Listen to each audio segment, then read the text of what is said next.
అందరికీ నమస్కారం అండి. బాచీరావు ఏఐ ఆస్ట్రో సెంటర్కి వెల్కమ్ అండి.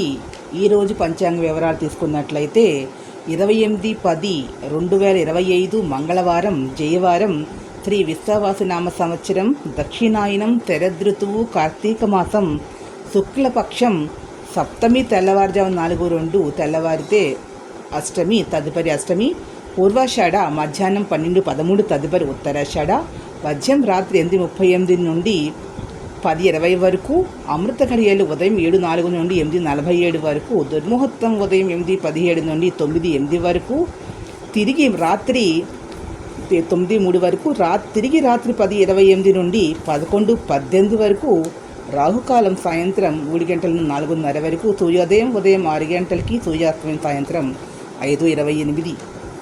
ప్రదోషకాలం అనేది 5:30 నుండి 5:28 నుండి 10 నిమిషాలు తక్కువ 7 అంటే 6:50 వరకు ఉంటుంది ప్రతిరోజు కూడా. ఇక మంగళవారం రాహుకాలం అంటే కుజమహాదశ, కుజంత దశ, రాహువులో కుజుడు, కుజుల్లో రాహు, ఇలా జరుగుతున్నటువంటి వారు, కుజరాహులు కలిసినటువంటి వారు వివాహ విషయంలో కానీ, వివాహ సంబంధాల్లో కానీ, భార్యాభర్తల మధ్యన కానీ, పిల్లల సంతానం విషయంలో కానీ, బయట శత్రువులతో అవుతున్న ఇబ్బందులు ఎదుర్కొంటూ ఉన్నటువంటి వారు, గొడవలు తరచూ జరుగుతుంటే ఇలాంటి వారందరూ కూడా మంగళవారం రాహుకాలంలో దుర్గాదేవికి ఒక 7 నిమ్మకాయలు తోటి మనకి ఆ ఒత్తును వేసి ఆయన దీపారాధన చేసినట్లయితే సమస్యలన్నీ తొలగిపోయి ప్రశాంతత అనేది చేకూరుతుంది.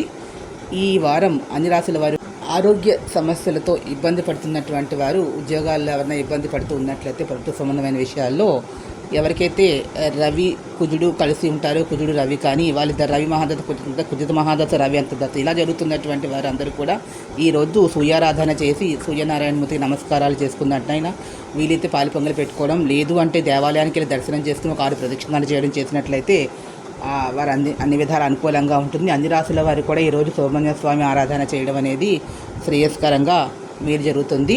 ఎర్ర పుష్పాలతోటి సుబ్రహ్మణ్య స్వామిని ఆరాధన చేయడం, సుబ్రహ్మణ్య స్వామి దేవాలయకి ప్రదక్షిణాలు చేసినా కూడా అన్ని విధాలా బాగుంటుంది. వీడియో మీకు నచ్చినట్లయితే ప్లీజ్ సబ్స్క్రైబ్ మై ఛానల్.